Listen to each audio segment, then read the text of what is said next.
Most of the parts China में बनते हैं, तो अब चाइना में वो नहीं बनवा पाएंगे, वो प्रॉब्लम आएगी टैरिफ की वजह से। तो वो यूएस में ही बनवाएंगे या वो किसी और कंट्री में बनवाएंगे जहाँ पर टैरिफ इतना नहीं होगा? मेरा जो गेस है, अभी गेस ही हम लोग कर सकते हैं, कि उनका कहना है कि जितने तुम्हें प्रोडक्ट अमेरिका में सेल करने हैं कम से कम उतने तो अमेरिका में बनने चाहिए। अब क्योंकि आईफोन तो वर्ल्ड वाइड सेल होता है, मेजॉरिटी अभी भी अमेरिका में ही सेल होता होगा, लेकिन मे भी ऐसा करे कि एप्पल जो है दोनों कंट्रीज में अपनी फैक्ट्री लगाए। इनफैक्ट ऑलरेडी है, अमेरिका में भी है और इंडिया में भी है। थोड़े दिन पहले इंडिया में स्टार्ट हुई थी, फिर अनफॉर्चुनेटली उसमें कुछ आग वाग लग गई, तो फिर बीच में प्रोडक्शन रुक गया था उसका। अच्छा। लेकिन अब एप्पल ने शायद इस चीज़ को फोर्सी करते हुए इंडिया में फैक्ट्री लगा ली थी। अच्छा, कहाँ पर है ये? साउथ में आई बिलीव है। अच्छा। मैं एग्जैक्टली भूल रहा हूँ कहाँ पे लगी है, तो साउथ में वो टाटा के साथ ही है। अच्छा। हाँ, वो फॉक्सकॉन लगा रहा है, कौन लगा रहा है, फॉक्सकॉन एक कंपनी है जो कि मैन्युफैक्चरिंग करती है। तो वहाँ लेकिन शायद फायर लग गई थी, तो बीच में शायद प्रोडक्शन रुक गया। बट पहले जो आईफोन आते थे हम लोग देखते थे कि वो मेड इन चाइना लिखा होता था, चाहे वो यूएस में बिक रहा हो चाहे इंडिया में बिक रहा हो। तो इट इज़ पॉसिबल कि जो जब अब गोइंग इनटू द फ्यूचर जो आईफोन का यूनिट अमेरिका में सेल हो वो may be made in America हो, जो इंडिया में सेल हो वो प्रॉबेबली मेड इन इंडिया हो। तो इतना इम्पैक्ट तो आ ही सकता है कि अब ऐसा नहीं होगा कि अमेरिका में पूरी मैन्युफैक्चरिंग शिफ्ट हो जाएगी जितनी चाइना में हो रही है, लेकिन एटलीस्ट जितनी अमेरिका की डिमांड है उतनी तो एटलीस्ट आई बिलीव वहाँ पे अमेरिका में शिफ्ट होनी चाहिए। होगी कि नहीं होगी वो तो देखने वाली बात है, बट इसका इम्पैक्ट चाइना पे ज़रूर आएगा। क्योंकि इसका मतलब जो आईफोन है या ज़्यादातर जो प्रोडक्ट्स हैं वो अब चाइना में वही बनेंगे जो चाइना में ही कंज्यूम होने हैं। बट अगेन जैसे हम लोग देख रहे थे, चाहे उन्होंने फ्लैट्स हैं वो एवरग्रांड ने कितने ज़्यादा बना रखे थे, उसी तरह से उन्होंने उनकी जो कंपनीज़ हैं उन्होंने कहीं ज़्यादा इन्वेस्ट किया हुआ है मैन्युफैक्चरिंग कैपेसिटी में, जो उनकी डोमेस्टिक डिमांड से कहीं कहीं ज़्यादा है। तो उस पर भी इम्पैक्ट पड़ेगा। यस, उस पर इम्पैक्ट पड़ेगा। तो अब उसका कैपेसिटी यूटिलाइजेशन कम होगा, तो लेट्स सी कि क्या उसमें अब होता है उसका। तो ये काफ़ी इंटरेस्टिंग होगा समझना भी कि वो कैसे इसको हैंडल करते हैं। यस, काफ़ी बड़ी मतलब प्रॉब्लम है मेरे हिसाब से उनके लिए। तो वो किस तरह से हैंडल करते हैं, और चाइना है मुझे लगता है कि कुछ ना कुछ जरूर करेगा।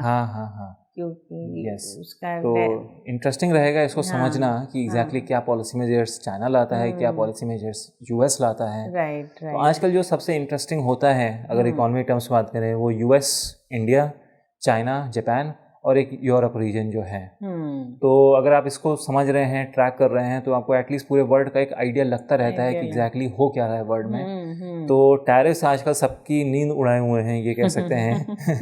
प्रेसिडेंट ट्रंप कह सकते हैं कि इतने इंटरेस्टिंग पर्सन है कि आजकल सबका फोकस जो होगा एटलीस्ट बिजनेसेस का और जो हेड्स ऑफ स्टेट्स हैं आजकल प्रेसिडेंट ट्रंप पे ही होगा। आई बिलीव इंडिया पे उतना इम्पैक्ट नहीं पड़ेगा इसका। अच्छा, क्योंकि इंडिया से अनफॉर्चुनेटली उतनी मैन्युफैक्चरिंग होती ही नहीं थी। जो इतना एक्सपोर्ट करता ही नहीं होगा। इंडिया से मोस्टली तो स्पाइसेस और एग्रीकल्चर प्रोड्यूस और ये सब चीज़ें ज़्यादा जाती थी। तो इंडिया पे इम्पैक्ट कम पड़ेगा, जो कि अच्छी चीज़ है इंडिया के लिए। और अगर कुछ कंपनीज इंडिया में रिलोकेट होती हैं तो वो भी इंडिया के लिए बहुत अच्छा है। राइट। तो इस पे एक तरह से हम लोग को ध्यान रखना चाहिए कि क्या हो रहा है, और ये जो पॉलिसीज आएंगी फाइनल होंगी ये कब तक होंगी, मीन्स कब तक मालूम पड़ेगा कि क्या हुआ एग्जैक्टली। प्रेसिडेंट ट्रम्प की स्वेयरिंग सेरेमनी तो आई बिलीव जनवरी में होगी। अच्छा, याद नहीं, 20 जनवरी के आसपास शायद होनी है। तो उसके बाद इनफैक्ट वहाँ पे यूएस में चलता है, उसको कहते हैं कि फर्स्ट 100 डेज, मतलब बड़े आर्बिट्रेरी नंबर है, बट कहते हैं कि फर्स्ट 100 डेज में हमने कितना चेंज कर दिया, कितनी नई नई पॉलिसीज ले आए। एंड आई बिलीव जो उनकी सबसे इम्पोर्टेंट पॉलिसीज जो होंगी वो फर्स्ट 100 डेज में ही दिखाई पड़ जाएंगी। तो अगर जनवरी में स्टार्ट करें तो मे बी मार्च अप्रैल तक क्लियर हो जाएगा और कि कितना टैरिफ लगाने वाले हैं। इनफैक्ट ये वहाँ कोई चीज़ें यूएस की समझ में नहीं आती हैं कि वहाँ पे ट्रांजिशन में इतना टाइम क्यों लगता है। इंडिया की बात करें, इलेक्शन होता है, 2-4 दिन के बाद वो नए जो पीएम है वो आ जाता है। वहाँ पे 1-2 महीने क्यों ट्रांजिशन में लगता है समझ नहीं आता है। इनफैक्ट वो लोग खुद ही क्रिटिसाइज करते हैं। अच्छा। उनकी इलेक्शन प्रोसेस भी बड़ी लॉन्ग ड्रॉन होती है, 1-1.5 साल पहले से कैंपेनिंग शुरू हो जाती है और ऐसी ट्रांजिशन प्रोसेस बहुत लंबा होता है कि इलेक्शन का रिजल्ट तो आ गया था नवंबर में, पूरा नवंबर, दिसंबर, फिर मिड जनवरी, वहाँ जाके बहुत लंबा हो जाता है। उसका पर्पस था कि हम आने वाले एडमिनिस्ट्रेशन को सिखा सकें।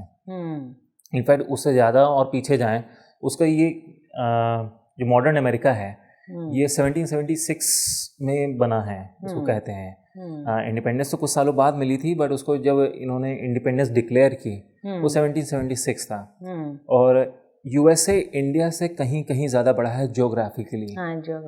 और जो रूल्स हैं रफली वही हैं जो तब ड्राफ्ट किए गए थे। ऑब्वियसली कई सारे अमेंडमेंट्स हो चुके हैं, और जो मेन स्ट्रक्चर जो गवर्न कर रहा है वो वही कर रहा है।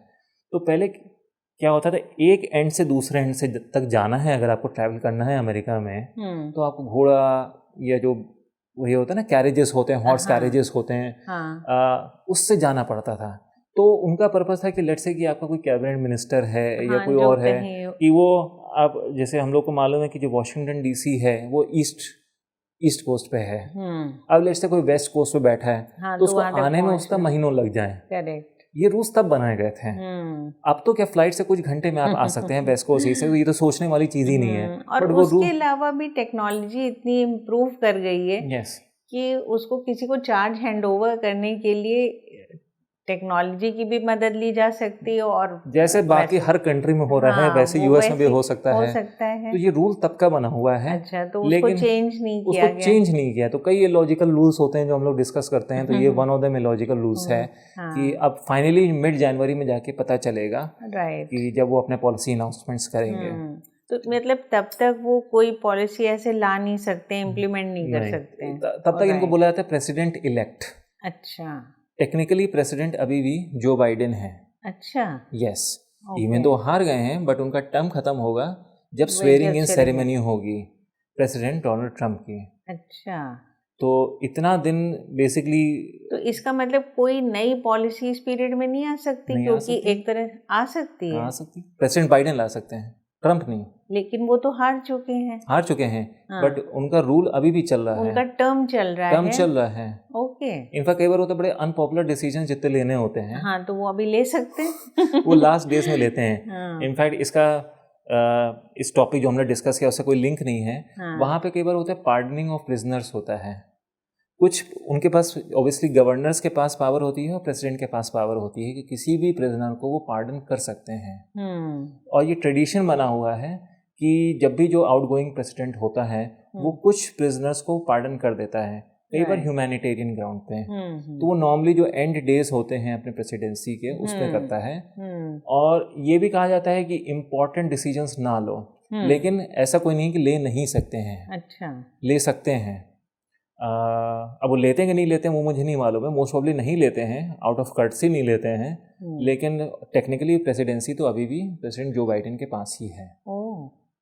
ये बहुत नई चीज पता है। इनफैक्ट कई बार होता है ना कि इतना लंबा नहीं छोड़ना चाहिए कि ट्रांजिशन ऑफ पावर में आप कि इलेक्शन हो और 2-4 दिन बाद दूसरा पर्सन आ जाए। अब समझ लीजिए एक पर्सन जो हार चुका है वो उसको आपने 2-2.5 महीने आपने दे दिए कि वो व्हाइट हाउस में रह रहा है, वो पावर है पूरी। जैसे पावर ना हो या कुछ रिस्ट्रिक्शंस लगे हो तब तो ठीक है। यस, तो वो तो कुछ भी ऐसी चीज ले आएगा जो आने वाले नेक्स्ट प्रेसिडेंट के लिए मुश्किल क्रिएट कर सकता है। कोई करता नहीं है लेकिन कर सकता है। तो क्यों है वो तो नहीं मालूम है। चलिए, बहुत इंटरेस्टिंग रहा ये टॉपिक, और आगे भी हम लोग इसमें बनाते रहेंगे ताकि मालूम पड़े कि एक्चुअली इसका वर्ल्ड वाइड असर पड़ेगा। इस डिसीजन का एक डिसीजन से काफी कंट्रीज पे असर पड़ जाएगा। राइट। तो इसको ध्यान रखना पड़ेगा, और ऑडियंस भी साथ में जुड़ी रहे तो अच्छा रहेगा, वो भी अपडेटेड रहेगी। So thank you for explaining. Hope कि आपको अच्छा लगा होगा ये सुन के, और काफ़ी अपडेशन भी मिला होगा। तो हम लोग के साथ बने रहिएगा, और वीडियो को लाइक एंड शेयर करिए, चैनल को सब्सक्राइब करिएगा। Thank you.